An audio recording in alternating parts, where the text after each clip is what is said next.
Online आराधना में जुड़ रहे सभी विश्वासियों को यीशु सहाय। आइए आज के आराधना को हम आरंभ करें, प्रार्थना करें। सर्वशक्तिमान ईश्वर पिता, पुत्र और पवित्र आत्मा के नाम से आमीन।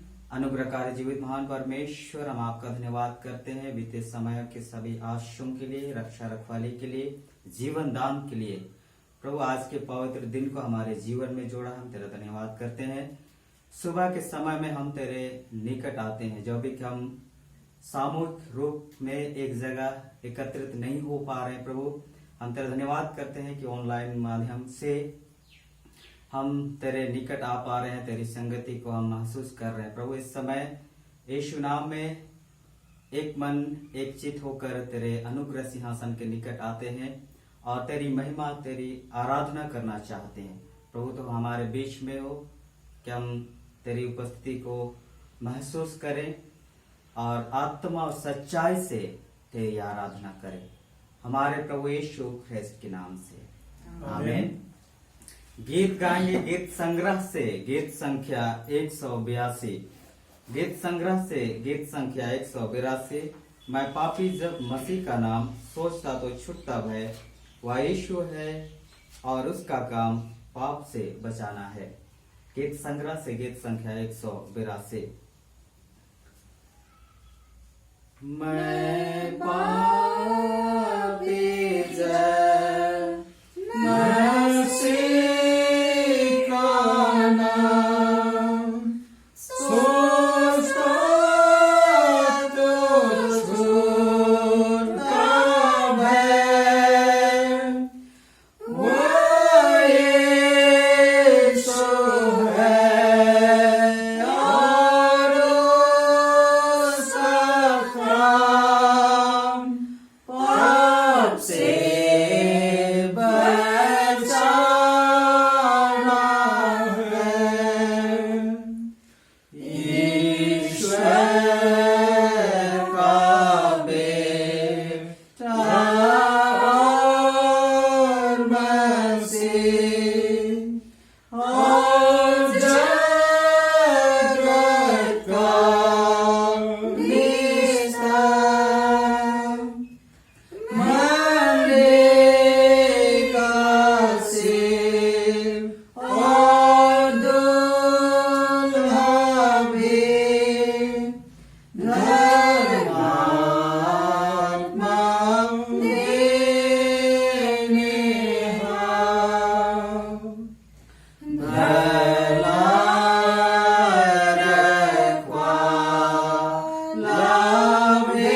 यहोवा के लिए नया गीत गाओ, क्योंकि उसने आश्चर्य कर्म किए हैं।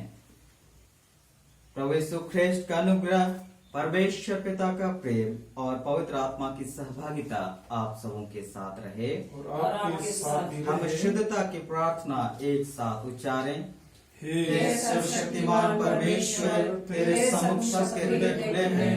तू सबके अभिलाषाओं को जानता है और तुझसे कोई भेद छिपा नहीं है। अपने पवित्र आत्मा की प्रेरणा से हमारे हृदय के विचारों को शुद्ध कर, ताकि हम तुझसे पूर्ण रूप से प्रेम करें और योग्य रीति से तेरे पवित्र नाम की स्तुति करें, हमारे प्रभु यीशु के द्वारा। आमीन। स्वर्ग में परमेश्वर के महिमा और पृथ्वी पर उसके लोगों को शांति। हे प्रभु परमेश्वर, स्वर्गीय राजा, सर्वशक्तिमान पिता परमेश्वर, हम तेरी आराधना करते, तुझको धन्यवाद देते और तेरी महिमा के कारण तेरी स्तुति करते हैं। हे प्रभु यीशु ख्रिस्त, परमेश्वर पिता के एकलौते पुत्र, हे प्रभु परमेश्वर, हे परमेश्वर के मेमने, तू जगत का पाप उठा ले जाता है। हम पर दया कर, तू पिता की दाहिनी ओर विराजमान है। हमारी प्रार्थना स्वीकार कर, क्योंकि केवल तू ही पवित्र है, तू ही प्रभु है। तू यीशु ख्रिस्त पवित्र आत्मा के साथ परमेश्वर पिता की महिमा में परम है। आमीन। प्रभु आप लोगों के साथ रहे। बैठ जाएं, हम प्रार्थना करें।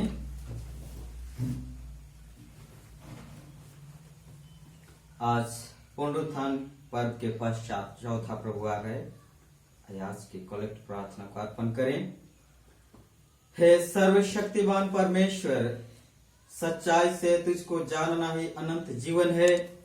हमें यह वर दे कि तेरे पुत्र प्रभु यीशु ख्रिस्त को मार्ग, सत्य और जीवन के रूप में स्पष्ट रीति से जाने, ताकि हम विश्वास के साथ उस मार्ग में आगे बढ़े जो अनंत जीवन की ओर ले जाता है। उसी के द्वारा जो तेरे और पवित्र आत्मा के साथ एक परमेश्वर अब और सदा जीता और राज्य करता है। आमीन।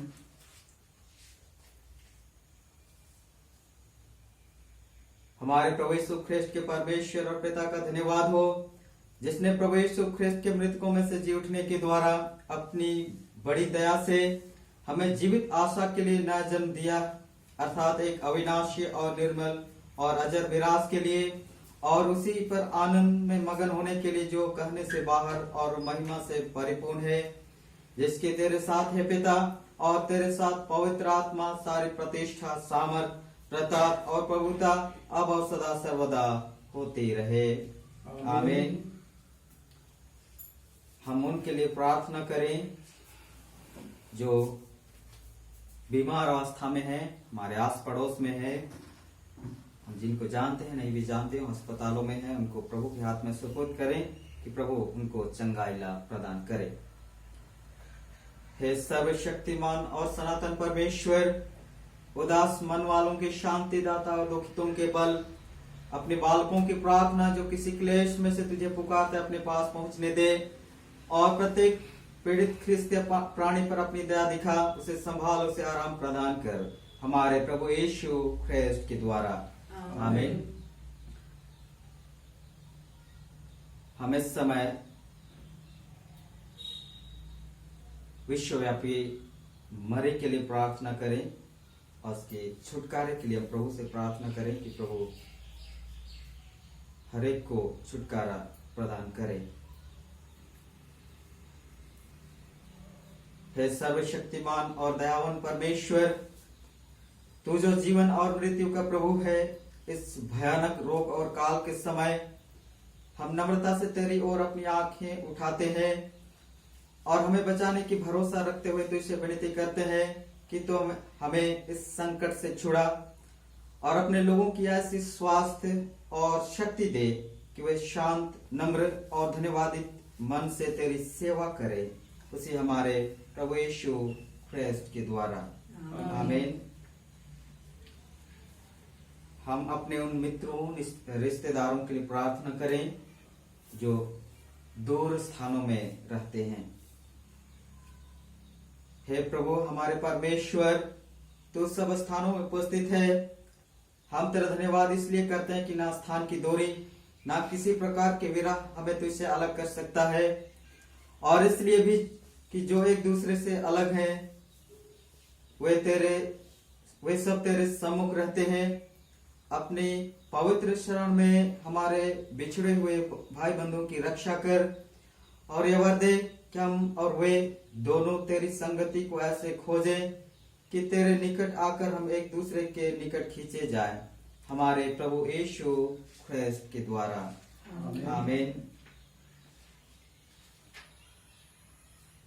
हे परमेश्वर, तूने सब जाति के मनुष्यों को एक ही लहू से सारे पृथ्वी पर वास करने के लिए उत्पन्न किया और अपने धन्य पुत्र को इसलिए भेजा कि जो दूर है और जो निकट है दोनों को मेल कर प्रचार करे। यह वर दे के इस देश के सब लोग तुझे टटोल कर पाए, और हे स्वर्गीय पिता, उस प्रतिज्ञा को शीघ्र पूरा कर जो तूने की है कि मैं सारे मनुष्य पर अपना आत्मा उंडेलूंगा, हमारे त्राता प्रभु यीशु ख्रिस्त के द्वारा। आमीन। हम इस समय भजन संहिता से पढ़ेंगे। भजन संहिता भजन संख्या 63। हम इसे बारी बारी से पढ़ेंगे। भजन संख्या 63 1 से 5 हम बारी बारी से पढ़ेंगे।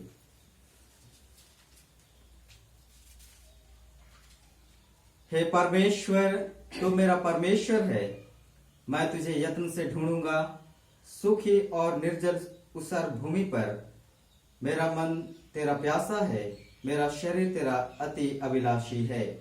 इस प्रकार से मैंने पवित्र स्थान में तुझ पर दृष्टि की कि तेरी सामर्थ और महिमा को देखूं। क्योंकि तेरी करुणा जीवन से भी उत्तम है, मैं तेरी प्रशंसा करूंगा। इसी प्रकार मैं जीवन भर तुझे धन्य करता रहूंगा और तेरा नाम लेकर अपने हाथ उठाऊंगा। मेरा जीव मानो चर्बी और चिकने भोजन से तृप्त होगा और मैं जय जयकार करके तेरी स्तुति करूंगा। पिता की, पुत्र की और पवित्र आत्मा की महिमा हो, जैसे आदि में थी, अब है, सदा होती रहेगी। आमीन। बैठ जाएं। पहला पाठ वचन सुने। प्रेरितों के कामों का वर्णन 6वां अध्याय 1 से 7 पद तक। प्रेरितों के कामों का वर्णन अध्याय संख्या 6 पद संख्याएं 1 से 7। उन दिनों में जब चेलों की संख्या बहुत बढ़ने लगी, तब यूनानी भाषा बोलने वाले इब्रानी भाषा बोलने वालों पर कुड़कुड़ाने लगे कि प्रतिदिन की सेवकाई में हमारी विधवाओं की शुद्धि नहीं ली जाती। तब उन 12 ने चेलों की मंडली को अपने पास बुलाकर कहा, यह ठीक नहीं कि हम परमेश्वर का वचन छोड़कर खिलाने पिलाने की सेवा में रहें। इसलिए हे भाइयों, अपने में से 7 सुनाम पुरुषों को जो पवित्र आत्मा और बुद्धि से परिपूर्ण हो चुन लो कि हम उन्हें इस काम पर ठहरा दें। परंतु हम तो प्रार्थना में और वचन की सेवा में लगे रहेंगे। यह बात सारी मंडली को अच्छी लगी और उन्होंने स्थिफनुस नामक एक पुरुष को, जो विश्वास और पवित्र आत्मा से परिपूर्ण था, और फिलिपुस और प्रुखरुस और निकानोर और तिमोन और परमिनास और अंतकियावासी निकुलाउस को, जो यहूदी मत में आ गया था, चुन लिया। इन्हें प्रेरितों के सामने खड़ा किया और उन्होंने प्रार्थना करके उन पर हाथ रखे। परमेश्वर का वचन फैलता गया और यरूशलेम में चेलों की संख्या बहुत बढ़ती गई और याजकों का एक बड़ा समाज इस मत को मानने वाला हो गया। यह परमेश्वर का वचन है। परमेश्वर का धन्यवाद हो। दूसरा पाठ वचन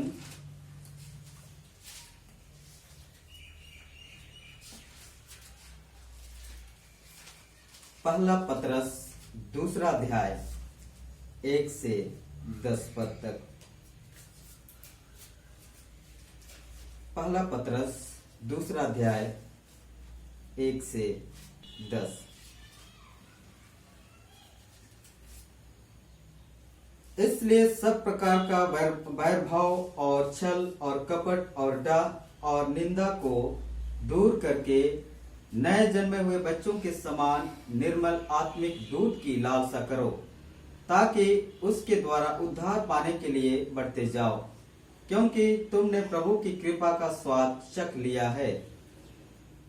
उसके पास आकर, जिसे मनुष्य ने तो निकम्मा ठहराया, परंतु परमेश्वर के निकट चुना हुआ और बहुमूल्य जीविता पत्थर है, तुम भी आप जीवित पत्थरों के समान आत्मिक घर बनते जाते हो, जिससे याजकों का पवित्र समाज बनकर ऐसे आत्मिक बलिदान चढ़ाओ जो यीशु मसीह के द्वारा परमेश्वर को ग्रहणीय है। इस कारण पवित्र शास्त्र में भी आया है, देखो मैं सियोन में कोने के सिरे का चुना हुआ और बहुमूल्य पत्थर धरता हूँ, और जो कोई उस पर विश्वास करेगा वह किसी रीति से लज्जित नहीं होगा।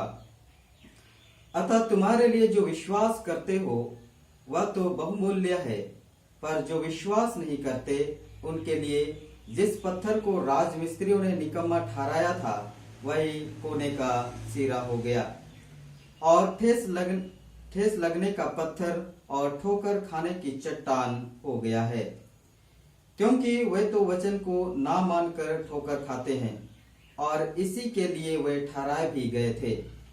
पर तुम एक चुना हुआ वंश और राजपदधारी याजकों का समाज और पवित्र लोग और परमेश्वर के निज प्रजा हो, इसलिए कि जिसने तुम्हें अंधकार में से अपनी अद्भुत ज्योति में बुलाया है, उसके गुण प्रकट करो। तुम पहले तो कुछ भी नहीं थे, पर अब परमेश्वर की प्रजा हो। तुम पर दया नहीं हुई थी, पर अब तुम पर दया हुई है। यह परमेश्वर का वचन है। परमेश्वर का धन्यवाद हो। हम इस समय गीत गाएंगे। गीत संग्रह से गीत संख्या 127। गीत संग्रह से गीत संख्या 127। जब हम लेकर के हाथ चलते यीशु के साथ, जीवन रास्ता तब होता सुखदायी, यीशु रहता है पास, जब हम करके विश्वास उसकी इच्छा पर काम करते हैं। जब हम लेकर के हाथ चलते यीशु के साथ, जीवन रास्ता तब होता सुखदायी, यीशु रहता है पास, जब हम करके विश्वास उसकी इच्छा पर काम करते हैं। ख्रिस्त में आनंद जो तू चाहे तो जा, यह उपाय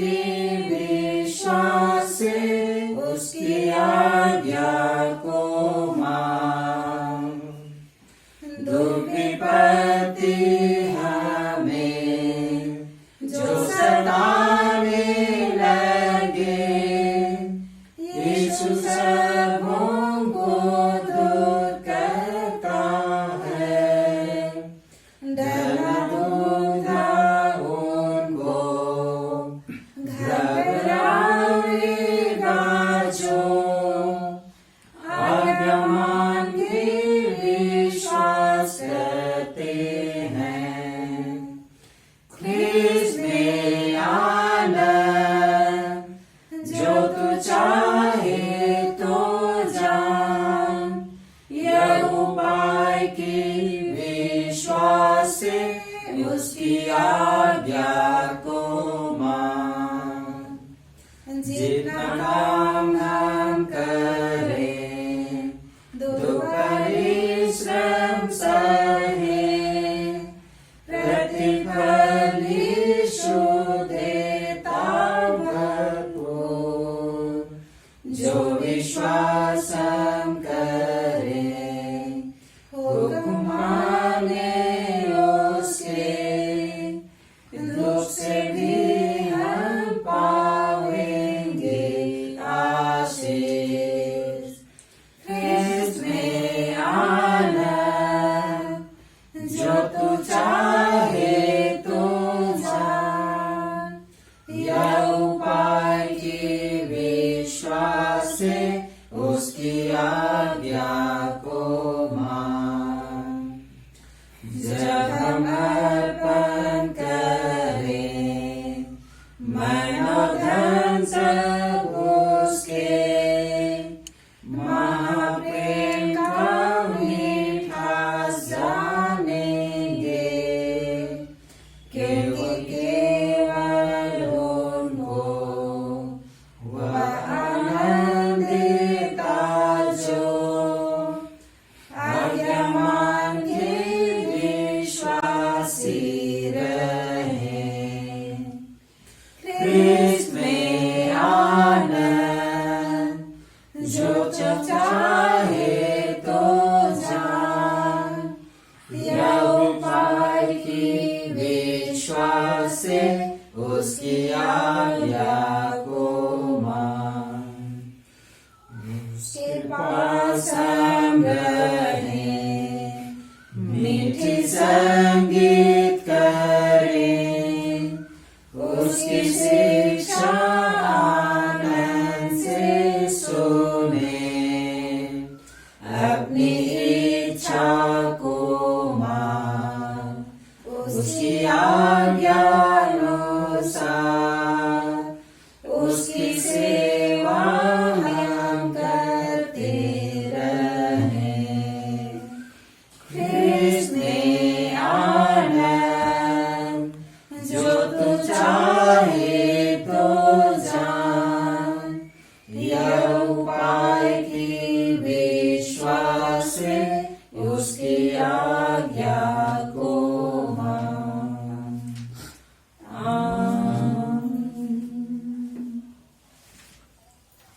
प्रभु आप सबों के साथ रहे। और आपके साथ भी।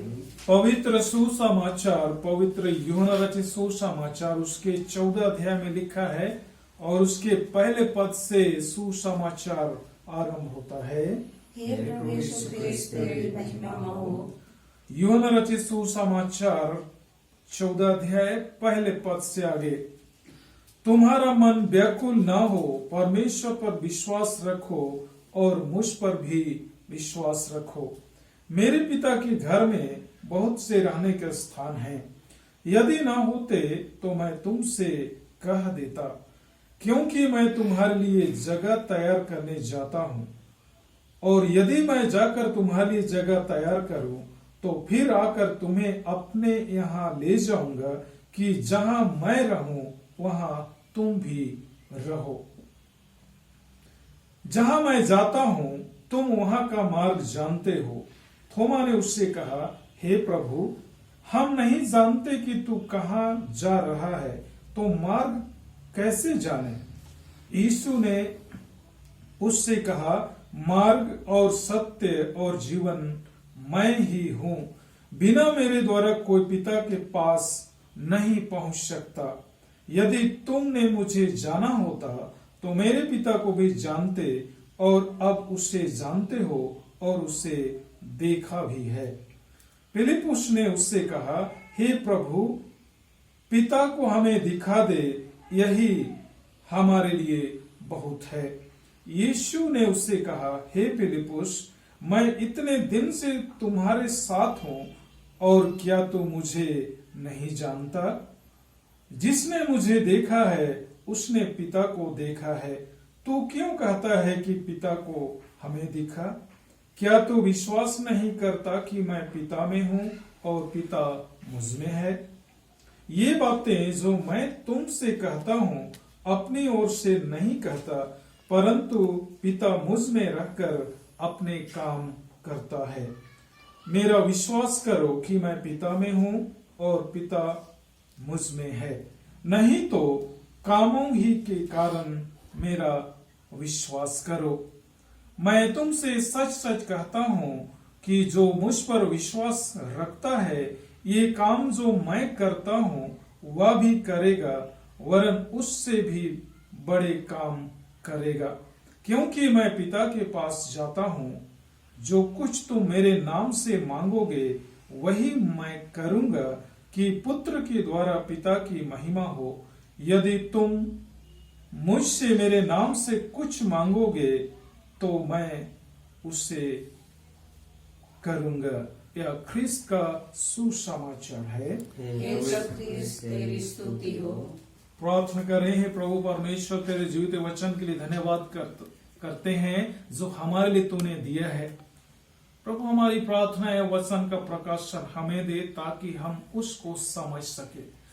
और तेरा वचन हर दिन हमारे लिए नई होती जाती है और नई आशीषों को लेके लाता है। हमारी विनती है इस समय अपने वचन का प्रकाशन देकर हमें आशीषित कर, ताकि हम आशीषित जीवन के साथ इस जीवन में तेरी महिमा करें। प्रभु परमेश्वर, जिन बिंदुओं पर आज हम मनन चिंतन करेंगे उसमें तेरी आशीष हो, ताकि हम उस वचन को अपने जीवन में आत्मसात करें और वह वचन हमारे लिए आशीषों से भरा वचन हो। हे प्रभु परमेश्वर, हर एक जो तेरे वचन को सुनेंगे उनके हृदय में तू कार्य कर, ताकि उनके हृदय में वह परिवर्तन लाए। हे परमपिता परमेश्वर, हमारी प्रार्थना है कि हमें समझ की आत्मा से भरपूर कर और हम तेरे वचन को अपने हृदय में ग्रहण करें और दूसरों के लिए हम आशीष का कारण बने। हमारे प्रभु यीशु ख्रिस्त के द्वारा आमीन। बैठ जाएंगे।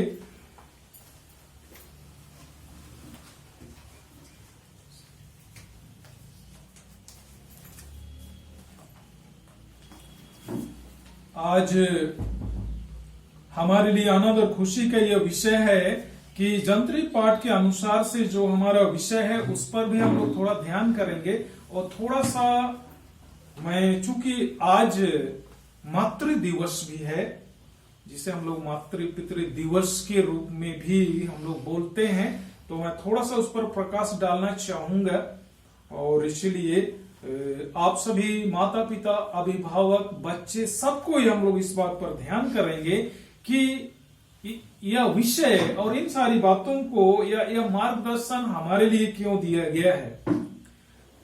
मातृ दिवस, कई तरह के दिवसों को हम लोग जानते हैं। आजकल स्मार्ट मोबाइल का जमाना है, उसमें प्रतिदिन देता जाता है कि आज मदर्स डे है, फादर्स डे है और अर्थ डे, क्या क्या डे सब हमारे लिए होता है। माने इसके द्वारा से यह बात बताया जाता है कि उस विशेष बिंदु पर हमारा ध्यान जाए। तो प्रभु यीशु ख्रिस्त में मेरे प्रियो, हम आज मातृ दिवस के रूप में इसको मना रहे हैं और हम सबको बाइबल के द्वारा से यह पता है और साधारण रूप से भी, सामान्य रूप से भी यह पता है कि परिवार की स्थापना परमेश्वर ने की है। और बाइबल में बहुत से ऐसे परिवारों का जिक्र है जो परमेश्वर के शिक्षा के अनुसार चलने के द्वारा से आदर्श परिवार के रूप में जाना जाता है। और प्रभु यीशु मसीह जिस परिवार में पला बढ़ा था, नासरत में, वह भी एक आदर्श परिवार है। और जब भी इन दिनों को हम लोग मनाते हैं तो उसका उदाहरण लिया जाता है, इसलिए कि वहां पर एक सुंदर वातावरण रहा था। परमेश्वर मुझसे और आपसे, विशेष रूप से हर एक मसीही परिवार से यही अपेक्षा करता है कि हम परमेश्वर के इच्छा के अनुसार स्थापित पारिवारिक वातावरण में हम रहें और बढ़ें।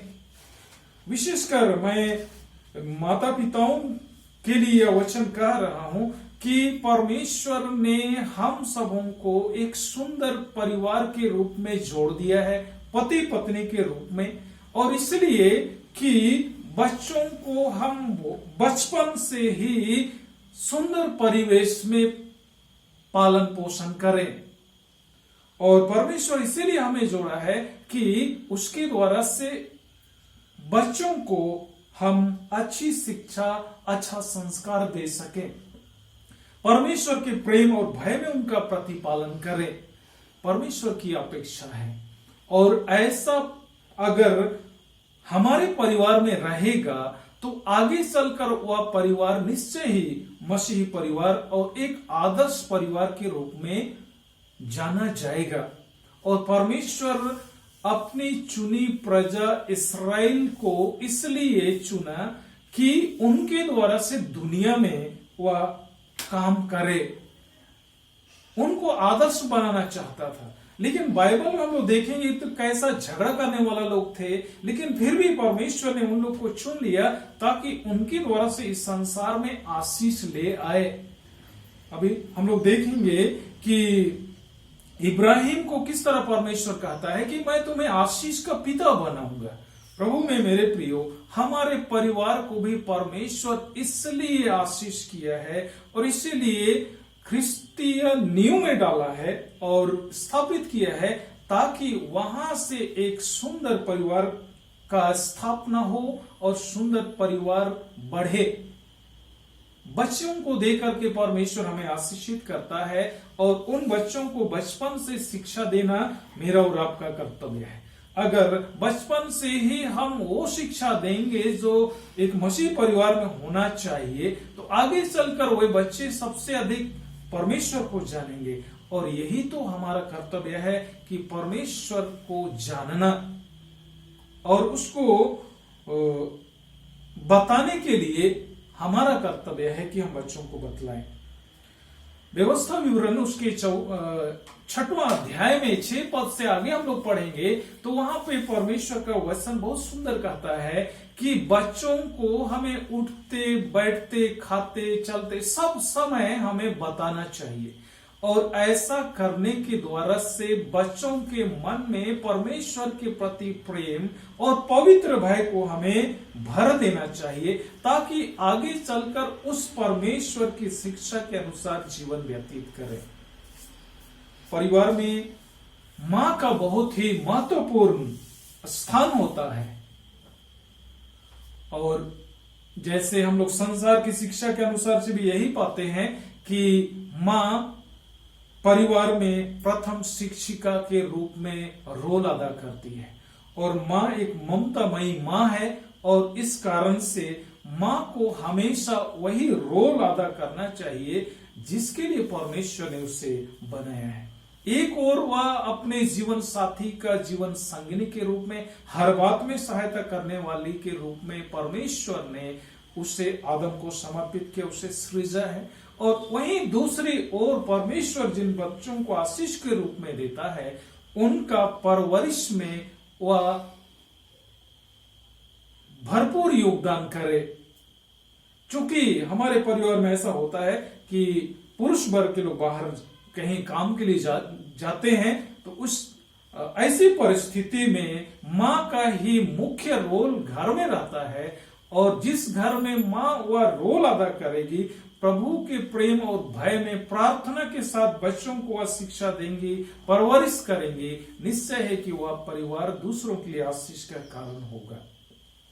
मसीही समाज में 50% से भी ज्यादा परिवार ऐसे टूट गए हैं, बिखर गए हैं। इसका कारण यही है कि अभिभावक की ओर से कमी हो गई है और संसार के परिवेश में हम ढल गए हैं, जिसके कारण से हमने उस चीज को भुला दिया है कि हम ख्रिस्तीय परिवार के लोग हैं। हमारे परिवार का वातावरण ऐसा होना चाहिए कि हम दूसरों के लिए आशीष का कारण बने। और इसीलिए मसीह में मेरे प्रियो, मेरे माता पिताओं, आपसे मेरी यही गुजारिश है, विनती है कि आप परमेश्वर के पवित्र भय में बच्चों का प्रतिपालन करें, वही शिक्षा दें जिससे वो लोग परमेश्वर को और यीशु मसीह को जाने और बड़े होकर दूसरों के लिए आशीष का कारण बने। और इसी के साथ बच्चों का भी कर्तव्य है कि बच्चे माता पिता का आदर करें। 10वीं आज्ञा में से 5वीं आज्ञा में इस बात को हम लोग पाते हैं कि अपने माता पिता का आदर करना, जिससे तो इस संसार में दीर्घायु प्राप्त करे। इसका मतलब यह नहीं है कि हम बहुत सैकड़ों साल जीवित रहें, लेकिन इसका मतलब यह है कि उन वर्षों में हम आशीष ही आशीष प्राप्त करें जो वर्ष परमेश्वर हमें देता है। इफिसियों के नाम पत्र उसका 6वां अध्याय में बहुत सुंदर सा बात है। स्वामी और दास के बीच में कैसा संबंध होना चाहिए, माता पिता और बच्चों के बीच में कैसा संबंध होना चाहिए, बहुत ही सुंदर तरीके से पत्र का लेखक पौलुस वह कहता है। यह केवल इफिसी वासियों के लिए नहीं कहा है, बल्कि पूरे सार्वभौमिक कलीसिया के लिए कहा है। उनके लिए जितना महत्वपूर्ण है उतना ही हमारे लिए भी है। और इसलिए हम सब यदि बचपन से ही बच्चों को शिक्षा देंगे और हमारे परिवार में वह वातावरण बना रहेगा, तो हम मसीहियत की शिक्षा में दिनों दिन आगे बढ़ते जाएंगे। परमेश्वर एक एक मसीह परिवार से यही चाहता है।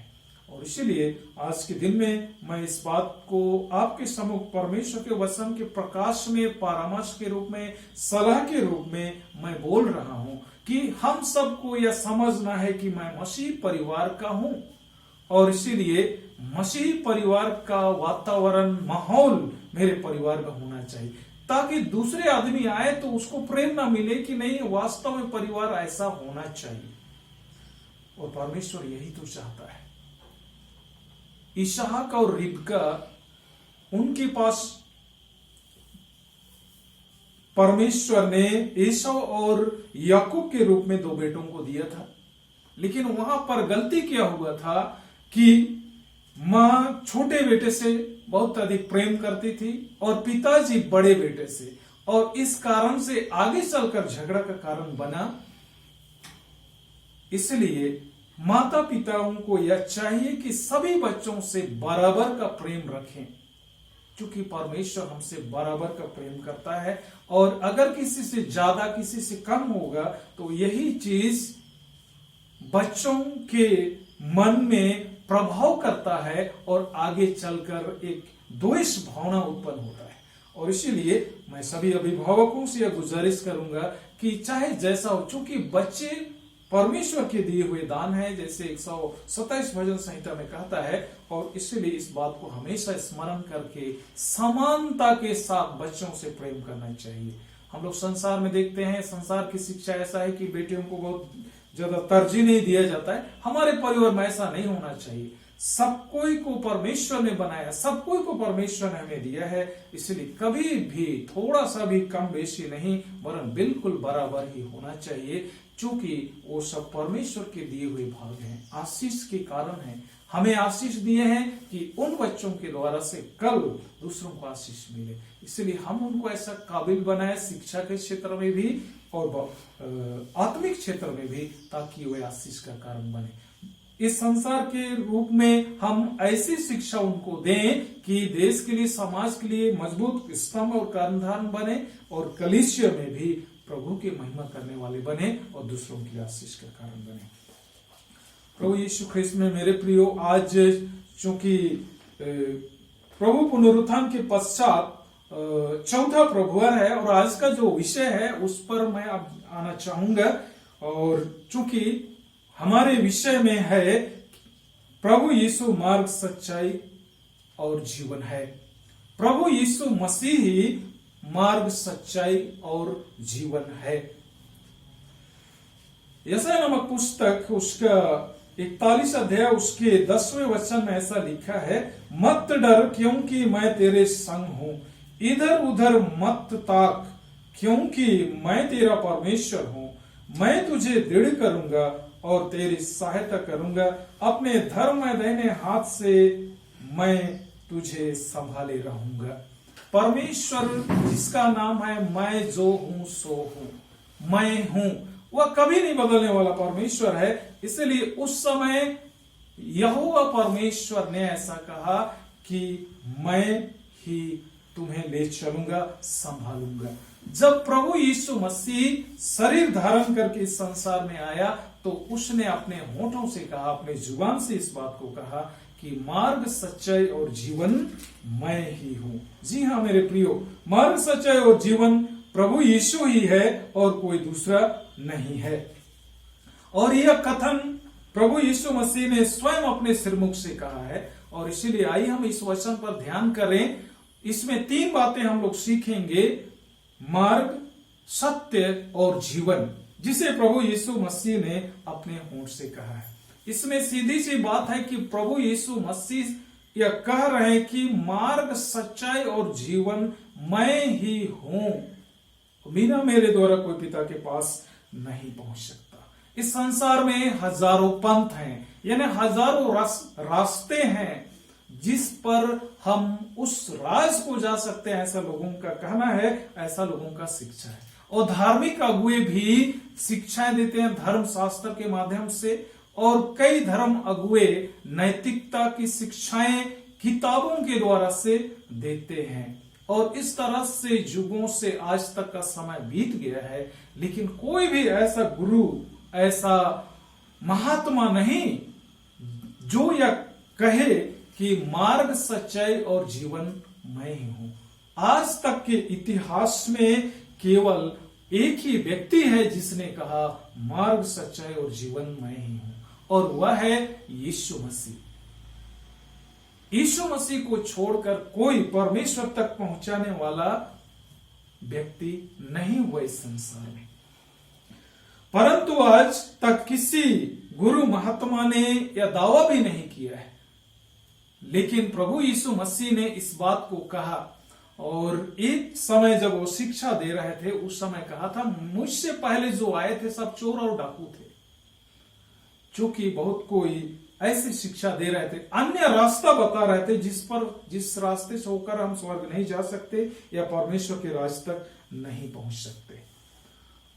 स्वामी विवेकानंद 1893 ईस्वी में अमेरिका के शिकागो शहर में जाकर के इतनी अच्छी शिक्षाएं दी, और अमेरिका के लोग कहने लगे कि भारत में ऐसी सुंदर शिक्षा देने वाले लोग हैं, या भारत प्रेरणादायक शिक्षा देता है, उससे हमें शिक्षा लेने की जरूरत है। राष्ट्रपिता महात्मा गांधी, जिसे हम लोग पहाड़ी उपदेश कहते हैं, उसने ग्रहण किया और सत्याग्रह आंदोलन का सूत्रपात किया, और उसने उस शिक्षा को अपने जीवन में लागू किया कि एक गाल पर कोई थप्पड़ मारे तो दूसरा भी फेर दो, और उसी के बल पर हमारा देश आजाद हुआ।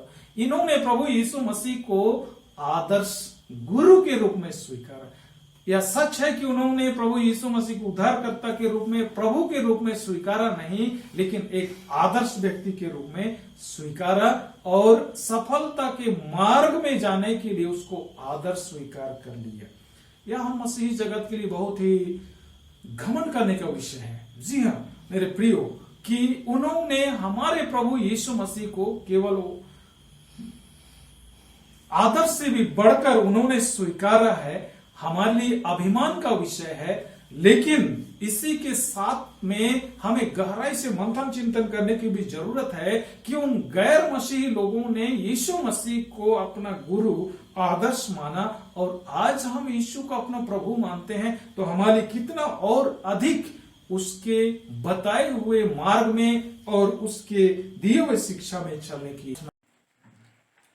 भारतीय दर्शन शास्त्र में पंडितों ने एक प्रार्थना की है, जिसे हम लोग श्लोक के रूप में पाते हैं, जो संस्कृत में है, असत्यो मा सत्यो गमय, अर्थात असत्य से सत्य की ओर ले चल, तमसोमा ज्योतिर्गमय, अंधकार से ज्योति की ओर हमें ले चल, मृत्यु में अमरत्व गमय, और मृत्यु से जीवन की ओर हमें ले चल। और यहोवा परमेश्वर ने उस प्रार्थना को सुन लिया और असत्य से सत्य की ओर ले जाने वाले, और अंधकार से ज्योति की ओर ले जाने वाले, और मृत्यु से अनंत जीवन की ओर ले जाने वाले को अर्थात यीशु मसीह को इस संसार में भेज दिया।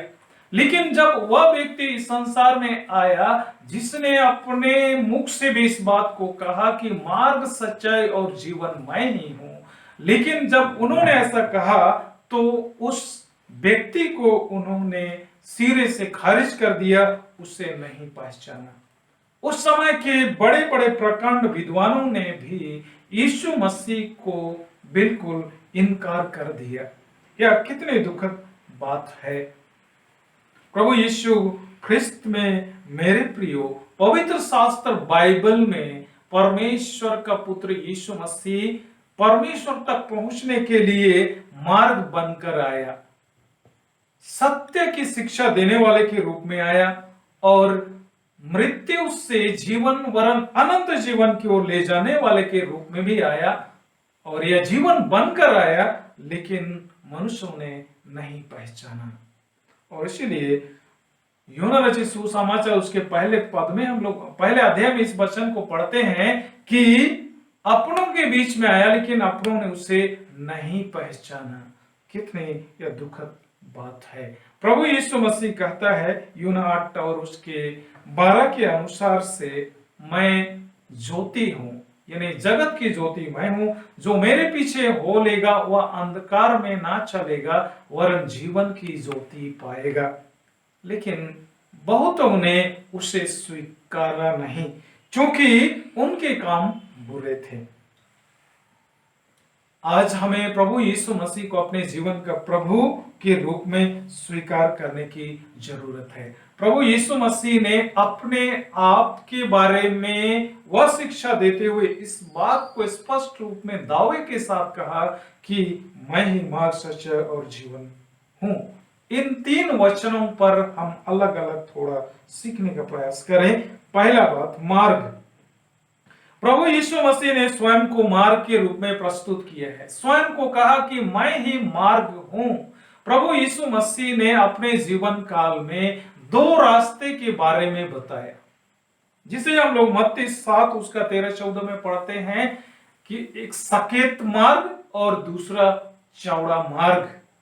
और उसने ये बताया कि किस मार्ग से हमें जाना है तो हम उस मंजिल तक पहुंच सकते हैं या परमेश्वर तक पहुंच सकते हैं। हमें चुनाव करना है। प्रभु यीशु मसीह ने कहा कि सकेत मार्ग से जाओगे तो वहां पहुंचोगे। आरंभिक कलीसिया में मसीहियत को पंथ के रूप में बताया गया है। इसे प्रेरित क्रिया 9:2-19-23 पद में भी हम लोग पढ़ते हैं।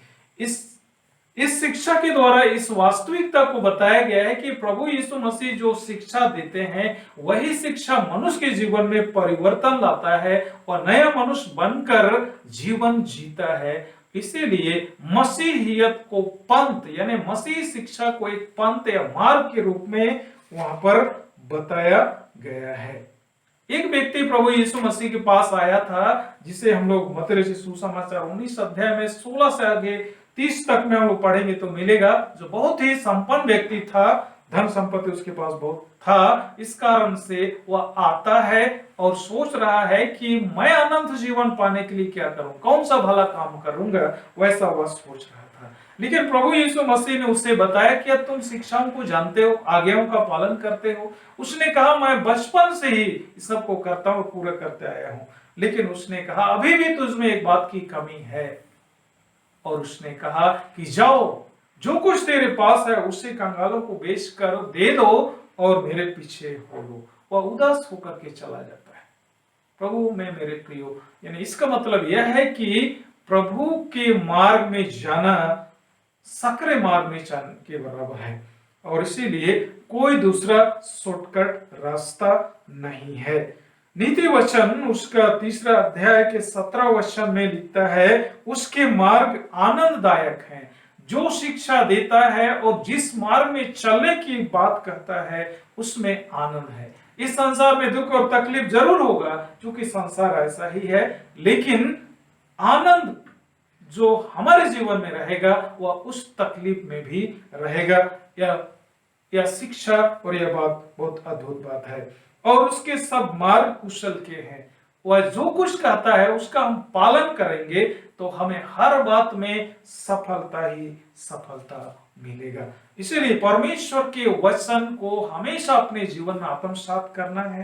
प्रेरित पौलुस भी इस बात को कहता है कि मसीह की शिक्षा को अपने हृदय में अधिकाई से बसने दो, क्योंकि वही शिक्षा है जो हमें सही मार्ग पे ले चलता है। दूसरी बिंदु, सत्य। बाइबल में सत्य शब्द का प्रयोग ईमानदार, सच्चा और विश्वास योग्य के लिए किया गया है। बाइबल में सत्य शब्द का प्रयोग ईमानदार, सच्चा और विश्वास योग्य के लिए किया गया है। उत्पत्ति 24:49-47 उसके 29 पद में इसके बारे में बाइबल हमें बताती है। सत्य के बारे में परिभाषा देना मनुष्य के वश का बात नहीं है, क्योंकि परमेश्वर असीमित है और हम सीमित हैं। सत्य परमेश्वर का स्वभाव है, वही हर एक वस्तु का मूल स्रोत है। यूहन्ना अपने सुसमाचार में, जिसे हम लोग पहले अध्याय के ही 1 से 4 और 14 वचन में इस बात को पढ़ते हैं कि सब चीज का मूल स्रोत वही है। यीशु ने सिद्ध, संपूर्ण, पवित्र, तेजोमय परमेश्वर को अपने जीवन से प्रकट किया। यूहन्ना 1:18 के अनुसार से परमेश्वर तो अदृश्य परमेश्वर है जो सबका मूल है। यीशु मसीह जो परमेश्वर के इकलौता पुत्र है, उसी ने उस परमेश्वर को मनुष्यों के बीच में प्रकट किया और यीशु में ही सारी प्रतिज्ञाएं पूरी सिद्धता के साथ पूरी होती हैं। 2 कोरिन्थ 1 अध्याय उसके 20 वचन में यीशु का जीवन और उसकी शिक्षाएं इस वास्तविकता को प्रकट करती हैं कि परमेश्वर ही सत्य है। आइए इस वचन को हम लोग बाइबल में से पढ़ेंगे और मैं चाहूंगा कि हम लोग इस वचन पर ध्यान करें। यूहन्ना उसका 17 अध्याय के 17 और 19 वचन में इस वचन को स्पष्ट रूप से बताया गया है। यूहन्ना 17 उसका 17 में ऐसा लिखा है, सत्य के द्वारा उन्हें पवित्र कर, तेरा वचन सत्य है। और 19 पद, और उनके लिए मैं अपने आप को पवित्र करता हूं ताकि वे भी सत्य के द्वारा पवित्र किए जाएं। यहाँ प्रभु यीशु मसीह महायाजकीय प्रार्थना में वह कर रहा है प्रार्थना और यह बात कर रहा है कि तू, तेरा वचन सत्य है। मैं अपने को इसलिए पवित्र कर रहा हूं कि उनको तू सत्य के द्वारा पवित्र करे, यानी कि मूल स्रोत परमेश्वर ही है सत्य का।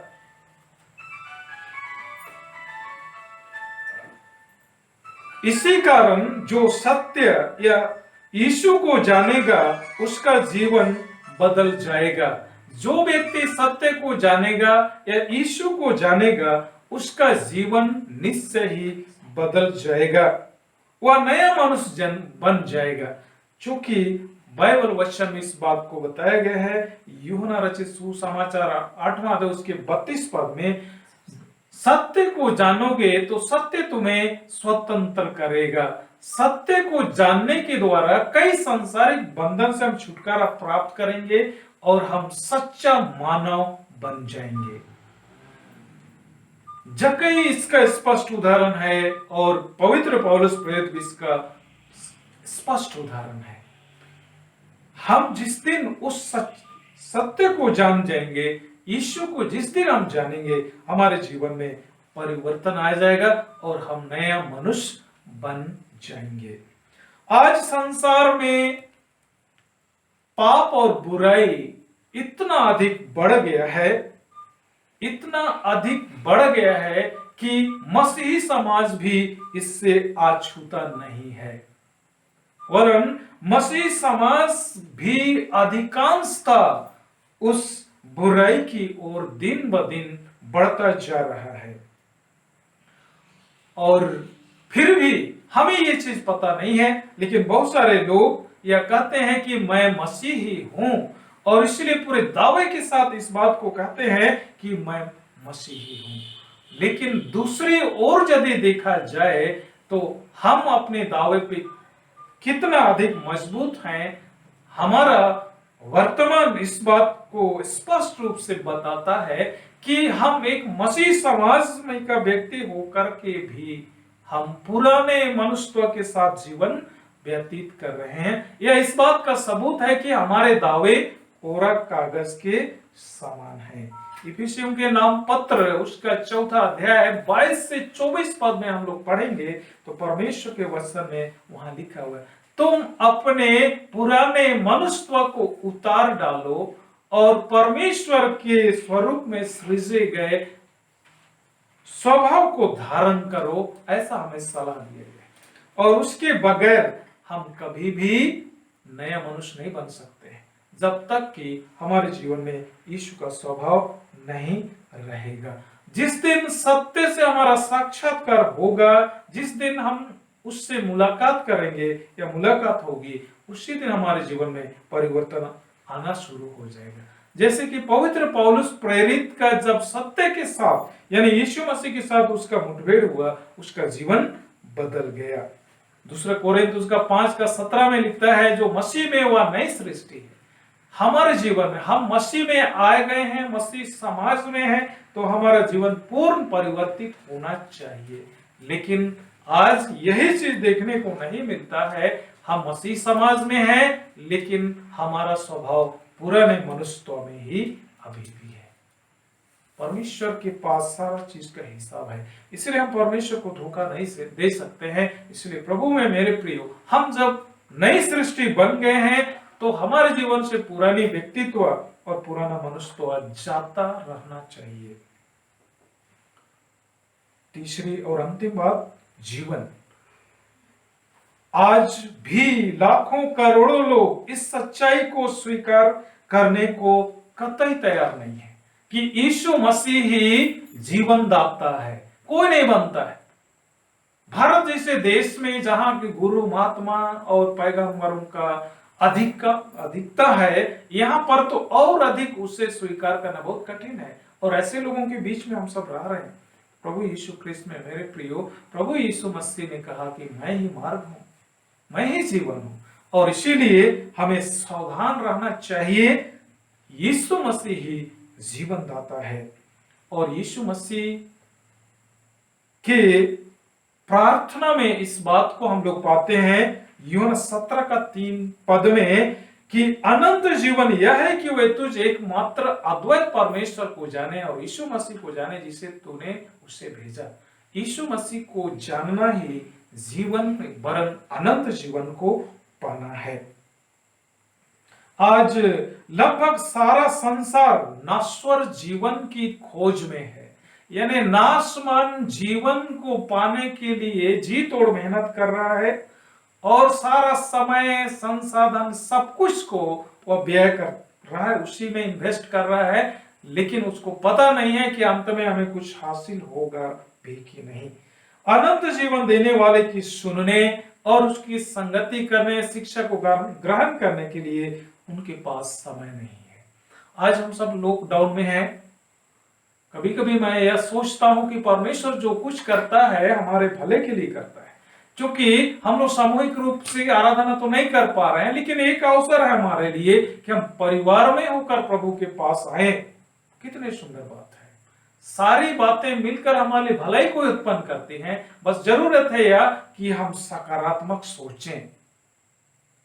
परिवार में रह करके, पारिवारिक जीवन में होकर, परिवार में होकर हम प्रभु की निकटता में बने रहेंगे तो कितना अच्छा बात है। और परमेश्वर यही तो चाहता है कि हर एक परिवार से कि हम लोग उस जीवन देने वाले के पास परिवार में होकर आए। हमें, मैं आप सबों का ध्यान आकृष्ट कर रहा हूं, इसलिए हमें कान खोलकर सुन लेना चाहिए कि यीशु ने मार्था से कहा था पुनरुत्थान और जीवन मैं ही हूं। यीशु ही पुनरुत्थान है, यीशु ही जीवन है। 100% सच है कि यीशु ही मार्ग, सच्चाई और जीवन है। उद्धार पाने का कोई दूसरा रास्ता ही नहीं है। प्रेरितों के काम का वर्णन उसका 4 अध्याय उसके 12 वचन में कि आसमान के नीचे और पृथ्वी के ऊपर कोई दूसरा नाम नहीं है जिसके द्वारा कि मनुष्य उद्धार प्राप्त कर सकता है। कोई रास्ता नहीं है, कोई शॉर्टकट भी नहीं है। और इसलिए यदि हम अनंत जीवन पाना चाहते हैं तो यीशु के पास आए जो जीवन दाता है। और यदि केवल इसी संसार में के जीवन की हम अपेक्षा करते हैं तो आज हम स्वतंत्र हैं। क्योंकि इस संसार में हम आनंद, मनोरंजन, मौज मस्ती का जीवन ही तलाश कर रहे हैं तो अंत में 6 फीट और 2.5 और 3 फीट का आशियाना से बड़ा चीज हमारे कुछ नहीं है। और उसके बाद हमेशा के लिए जलता भट्टा है। और इसीलिए मेरे प्रियो, प्रभु यीशु मसीह आया कि उस हमेशा की आग से हम बचाए जाएं और परमेश्वर के उस सुंदर राज्य में हम अनंत काल का जीवन जिए हैं। वही जीवन देने के लिए आया। यह समय हमारे लिए है, हम उस समय को जाने ना दें, हम उसका सदुपयोग करें, शिक्षा को ग्रहण करें। आइए कुछ तीन सवालों को मैं आपके सामने रख रहा हूं, आपके मंथन के लिए, सबके मंथन के लिए। क्या आज आप अपने जीवन में मार्ग, सत्य और जीवन की खोज में हैं? क्या आज आप उस सत्य, मार्ग और जीवन की खोज में हैं? हम अपने काम और मेहनत से उद्धार को कभी भी प्राप्त नहीं कर सकते, या दूसरा कोई विकल्प नहीं है। यदि सच्चाई, मार्ग और जीवन हम तलाश रहे हैं तो यीशु ही एकमात्र साधन है। क्योंकि बाइबल इस बात को बताती है, यशायाह 64:6 के अनुसार कि धर्म के काम तो मैले कुचैले चिथड़ों के समान है।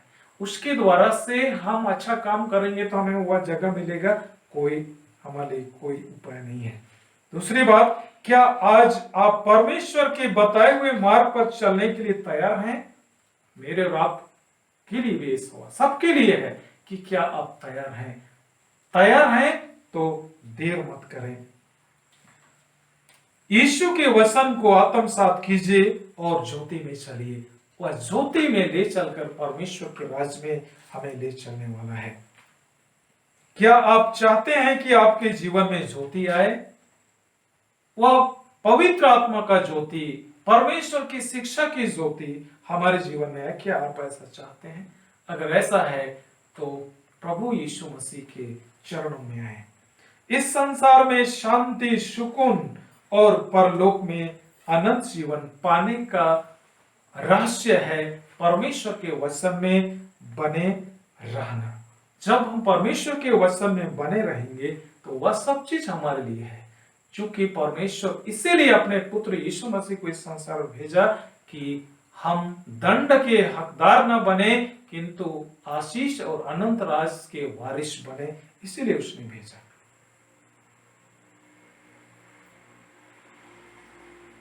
यूहन्ना रचित सुसमाचार 3 अध्याय उसके 17 वचन में इस बात को हम लोग पढ़ते हैं कि वह दंड आज्ञा देने के लिए नहीं किंतु जीवन देने के लिए अपने पुत्र को भेजा था।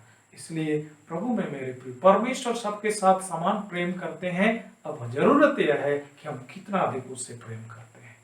यदि हम उससे प्रेम करते हैं तो अपने जीवन को प्रभु को समर्पित करने की जरूरत है। आइए हम लोग अपने आप को परमेश्वर के हाथों में सुपुर्द करें और प्रभु को जीवन, मार्ग और सच्चाई वही है, इस रूप में हम लोग स्वीकार करें ताकि हम परमेश्वर के राज्य में अनंत निवास प्राप्त करें। परमेश्वर इस वचन के द्वारा हम सबों को आशीष प्रदान करे। आइए प्रार्थना करें। ये परमपिता परमेश्वर, हम तुझे धन्यवाद करते हैं कि तो आज के दिन में हमें ये शिक्षा दिया है कि तेरा पुत्र यीशु मसीह ने इस बात को बताया कि मार्ग, सच्चाई और जीवन मैं ही हूं।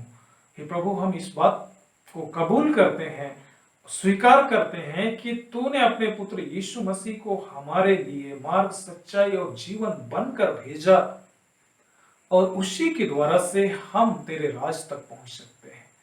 प्रभु परमेश्वर, इस संसार में बहुत सारे रास्ते हैं, लेकिन एक ही मार्ग है जो तुझ तक पहुंचता है। हमें सही चुनाव करने में मदद कर, ताकि ये बहुमूल्य जीवन तूने दिया है वह नाश ना हो, वरन तेरे राज के लिए हो। ये प्रभु परमेश्वर वचन देने के लिए हम तुझे धन्यवाद करते हैं, हमारे प्रभु यीशु ख्रिस्त के द्वारा। आमीन।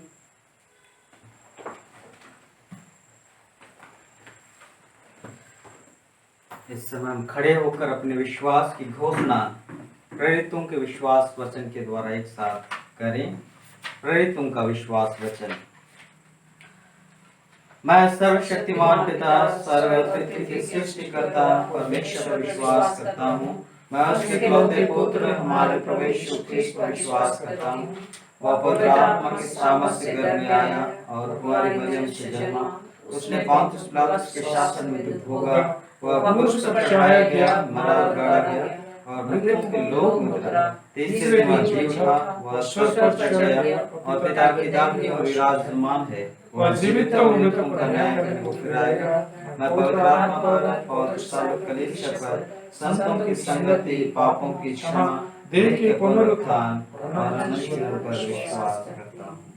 आमीन। प्रभुभोज आराधना विधि क्रम संख्या 17। प्रियो, हमारे प्रभु यीशु ख्रिस्त ने कहा है, प्रभु हमारा परमेश्वर ही एकमात्र प्रभु है। तो प्रभु अपने परमेश्वर को अपने संपूर्ण मन, संपूर्ण प्राण, संपूर्ण बुद्धि और संपूर्ण शक्ति से प्रेम कर, यह पहली आज्ञा है। दूसरी यह है, अपने पड़ोसी को अपने समान प्रेम कर। इनसे बड़ी और कोई आज्ञा नहीं है। परमेश्वर ने संसार से ऐसा प्रेम रखा कि उसने अपना इकलौता पुत्र यीशु ख्रिस्त दे दिया कि वह हमें पापों से बचाए, स्वर्ग में हमारे लिए निवेदन करता हो और हमें शाश्वत जीवन में पहुंचाए। इसलिए हम पश्चाताप और विश्वास के साथ अपने पापों का अंगीकार करें। हम परमेश्वर की कृपा से उसकी आज्ञाओं का पालन करने का और सब लोगों के साथ मेल मिलाप और प्रेम से रहने का दृढ़ संकल्प करें। हम पाप स्वीकरण की प्रार्थना एक साथ उच्चारें। हे सर्वशक्तिमान परमेश्वर, हमारे स्वर्गीय पिता, हमने मन, वचन और कर्म से तेरे विरुद्ध अपने साथियों के पाप किया है। हमने अज्ञानता और दुर्बलता के कारण और जानबूझकर भी बुराई की है और बुराई करने में असफल रहे हैं। इन सब पापों को हम सच के लिए है और अंतःकरण से पश्चाताप करते हैं। तेरे पुत्र यीशु ख्रिस्त हमारे लिए प्राण दिए, उसी के कारण हम जो पाप किए उसे क्षमा कर। या तेरी सेवा करें, ताकि तेरे पवित्र नाम की महिमा हो। आमीन। सर्वशक्तिमान परमेश्वर उन सबको क्षमा करता है जो एक दूसरे को क्षमा करते हैं, सच्चा पश्चाताप करते हैं। वह आप सब पर दया करे, आपके सब पापों को क्षमा करे, उनसे आपको छुटकारा दे, सब भले कामों में आपको स्थिर और सबल करे और शाश्वत जीवन में बनाए रखे। आमीन। परमेश्वर का धन्यवाद हो। इस समय हमने गीत गाएंगे और इसी गीत के समय हम अपना भेंट प्रभु को अर्पण करेंगे। गीत संग्रह से गीत संख्या 246। गीत संग्रह से गीत संख्या 246। हे प्रभु तू सहायक हो।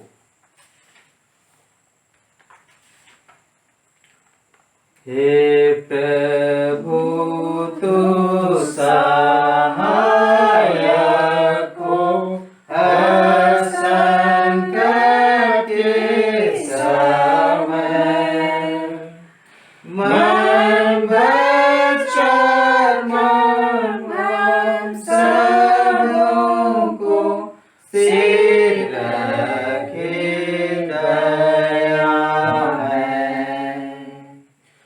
जब पाप के कारण दुखित हो हम फिर दया कर। जब प्रेम घर जाए सबों को तू अपने प्रेम से भर।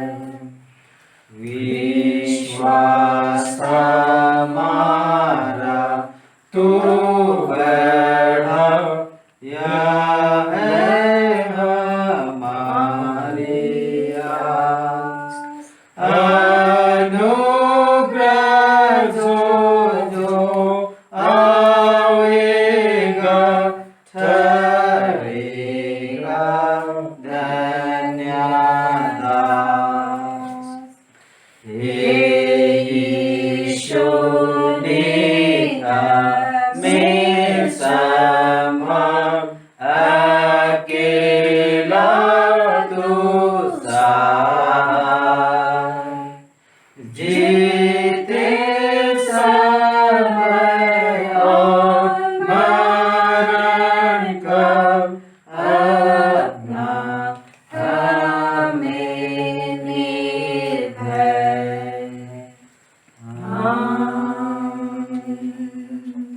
बैठ जाएं, हम इस भेंट को प्रभु को अर्पण करें। हे सर्वशक्तिमान अनुग्रहकारी जीवित महान परमेश्वर सृष्टि के मालिक, हम मनुष्यों को तू ही अपनी आशीषों से परिपूर्ण करता है, हमारी आवश्यकताओं को पूरा करता है। प्रभु इस समय आराधना के क्रम में या भेंट धन्यवाद स्वरूप के कार्यों में आने के लिए से पवित्र कर, हमारे प्रभु यीशु ख्रिस्ट के नाम से आमीन। आमीन।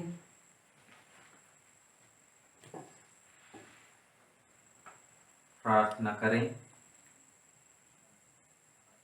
सर्वशक्तिमान अनुग्रहकारी जीवित महान परमेश्वर,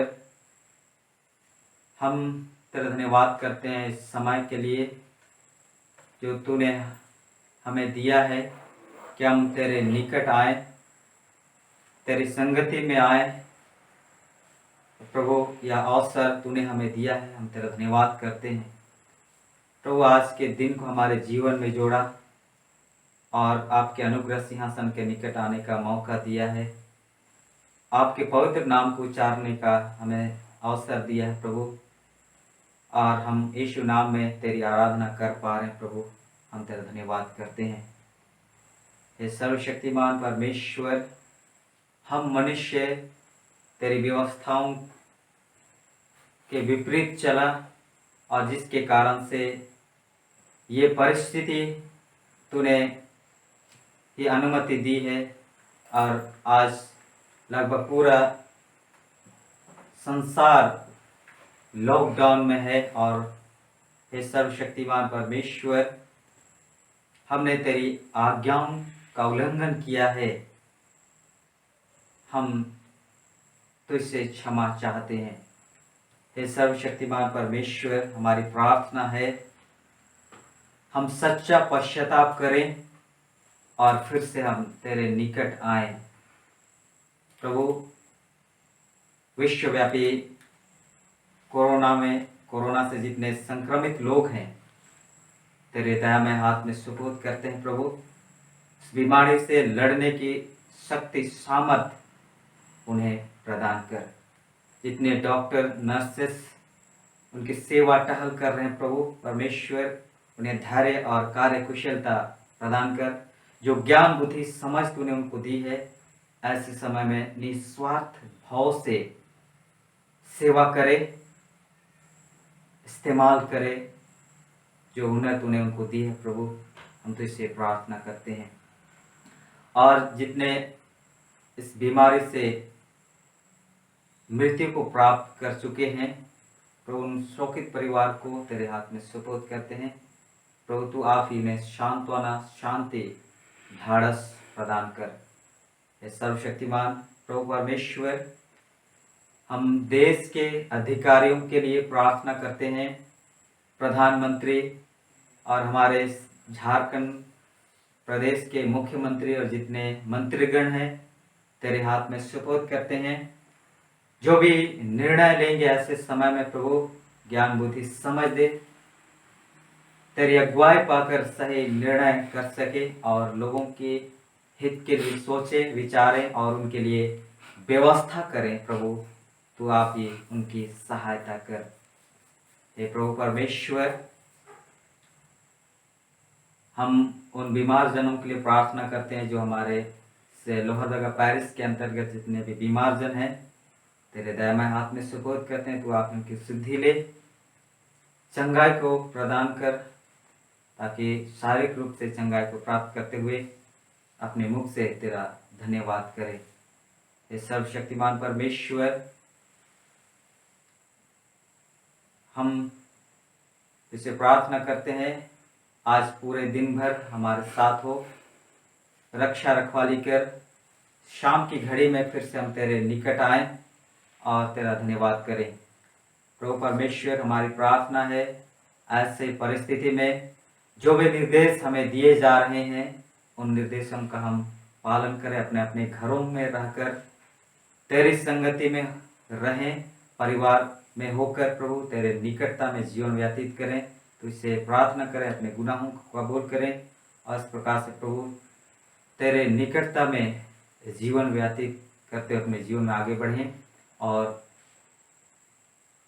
यह परिस्थिति जो तूने हमें हमारे लिए अनुमति दी है, एक नया मोड़ हमें दे, नया निर्देश, नई दिशा, नए जीवन को यहाँ से हम आरंभ करें प्रभु।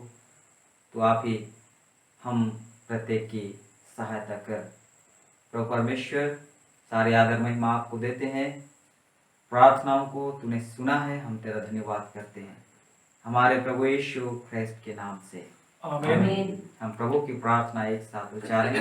हे हमारे पिता तुझे स्वर्ग में है, तेरा नाम पवित्र माना जाए, तेरा राज आए, तेरी इच्छा जैसे स्वर्ग में पूरी होती है वैसे पृथ्वी पर भी हो। हमारे दिन भर की रोटी आज हमें दे, हमारे अपराधों को क्षमा कर जैसे हमने अपने अपराधों को क्षमा किया, हमें परीक्षा में न पड़ने दे परंतु बुराई से बचा, क्योंकि राज्य, प्रताप और महिमा अब और सर्वदा तेरी है। आमीन। परमेश्वर की शांति जो सारी समझ से सर्वथा परे है, परमेश्वर उसके पुत्र हमारे प्रभु यीशु ख्रिस्त के ज्ञान और प्रेम में आप सबों के हृदय और विचारों को सुरक्षित रखे। और सर्वशक्तिमान परमेश्वर पिता, पुत्र, पवित्र आत्मा की आशीष आपके साथ रहे और सदा सर्वदा आप सबों के साथ बनी रहे। आमीन। हम ईश्वर को धन्यवाद गीत गाएंगे।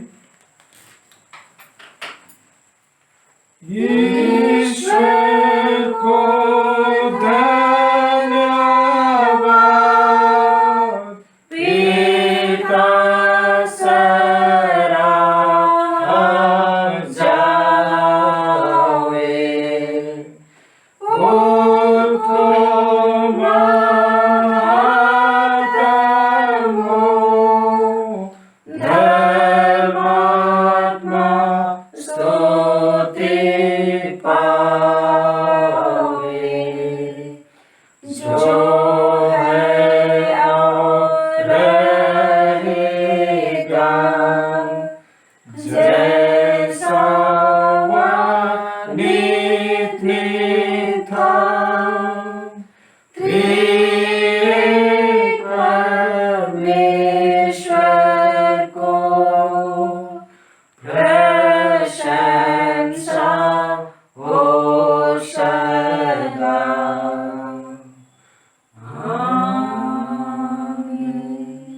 प्रभु आप सबों के साथ रहे और आपके साथ रहे। कुशल से विदा हो। प्रभु के प्रभु नाम के में। नाम से। आमीन। सबको यीशु सहाय। यीशु सहाय। जैसा कि लॉकडाउन को फिर से बढ़ा दिया गया है 17 मई तक के लिए, और इस कारण से आप सभी मसीही परिवार के प्रियजनों से निवेदन है कि इसी तरह हम लोग ऑनलाइन आराधना के माध्यम से हम लोग मिलते जुलते रहेंगे और प्रभु में बने रहेंगे। और आपसे विनती है कि आप परिवार में होकर जरूर प्रभु से प्रार्थना करें, अपने लिए, परिवार के लिए, अपने प्रियों के लिए, अपने प्रदेश के लिए, देश के लिए और विश्व के लोगों के लिए। क्योंकि परमेश्वर कहता है मुझसे प्रार्थना करो और मैं तुम्हारी सुनकर बड़ी बड़ी कठिन बातें बताऊंगा जो कुछ तो आज तक नहीं जानता है। ये प्रार्थना करने का सुंदर अवसर हमें दिया है और इसलिए हमें जरूर प्रार्थना करना चाहिए। और आपसे फिर से मैं अपील कर रहा हूं कि आप प्रार्थना करिए और घर में रहिए, सुरक्षित रहिए और दूसरे को सुरक्षित करने में सरकार के निर्देशों को आप और अधिक दृढ़ करें ताकि आप भी सुरक्षित रहें, दूसरे भी सुरक्षित रहें। धन्यवाद।